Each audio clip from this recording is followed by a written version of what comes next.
સ્વામિનારાયણ આરે સંવંત 1876ના વૈશાખવદી એકાદશીને દિવસ સ્વામી શ્રી સહજાનંદજી મહારાજ શ્રી ગઢડા મધ્યે દાદા ખાચરના દરબારમાં શ્રી વાસુદેવ નારાયણના મંદિર આગળ લીમડાના વૃક્ષ હેઠે ઢોલિયા ઉપર વિરાજમાન હતા અને પીળા પુષ્પના હાર કંઠને વિશે વિરાજમાન હતા અને સર્વે શ્વેત વસ્ત્ર ધારણ કર્યા હતા અને પોતાના મુખારવિંદની આગળ મુનિ તથા દેશ દેશના હરિભક્તની સભા ભરાઈને બેઠી હતી.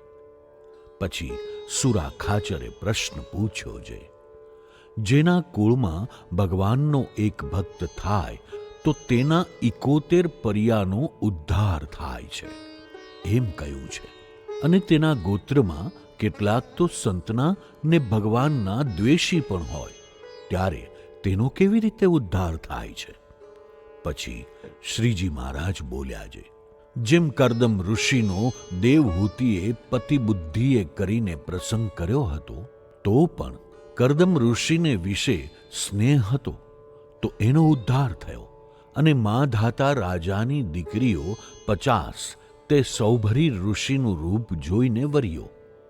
તેને કામનાએ કરીને સૌભરીને વિશે હેત હતું, તો તે સર્વેનું કલ્યાણ ઋષિના જેવું થયું. માટે જેના કુળમાં ભક્ત થયો હોય અને તેના કુટુંબી સર્વે એમ માને જે આપણું મોટું ભાગ્ય છે જે આપણા કુળમાં ભગવાનનો ભક્ત થયો છે. એવી રીતે ભક્તનું મહાત્મ્ય સમજીને હેત રાખે તો તે સર્વે કુટુંબીનું કલ્યાણ થાય.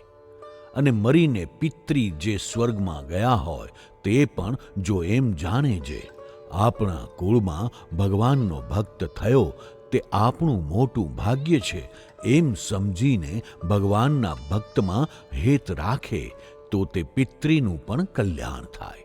અને જે ભગવાનના ભક્ત સંગાથે વૈર બુદ્ધિ રાખે તેનું તો કલ્યાણ ન થાય. અને જેમ જેમ વૈર કરતો જાય તેમ તેમ તેની બુદ્ધિ ભ્રષ્ટ થતી જાય, અને દેહ મૂકે ત્યારે પંચ મહાપાપના કરનારા જે નરકના કુંડમાં પડે તે પણ તે જ કુંડમાં પડે છે. તે માટે ભગવાનના ભક્તમાં જેને હેત હોય તો સંબંધી હોય અથવા બીજો કોઈ હોય તે સર્વનું કલ્યાણ થાય છે. પછી નાજે ભક્તે પ્રશ્ન પૂછ્યો છે, ભગવાનનો ભક્ત હોય તે એક તો દ્રઢ નિશ્ચયવાળો હોય અને એક થોડા નિશ્ચયવાળો હોય, અને ઉપરથી તો બે સારા દેખાતા હોય, તે બે કેમ ઓળખ્યામાં આવે?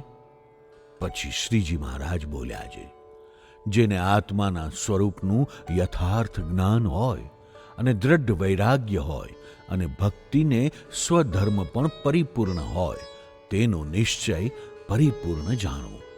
અને એમાંથી જો એકે વાનું ઓછું હોય તો નિશ્ચય છે, તો પણ મહાત્મ્ય વિનાનો છે, અને એ 4 વાના સંપૂર્ણ હોય તે મહાત્મ્ય સહિત ભગવાનનો નિશ્ચય જાણવો. ઇતિ વચનામૃતમ. એવી રીતે ગઢડા પ્રથમ પ્રકરણનું 75મું વચનામૃત થયું.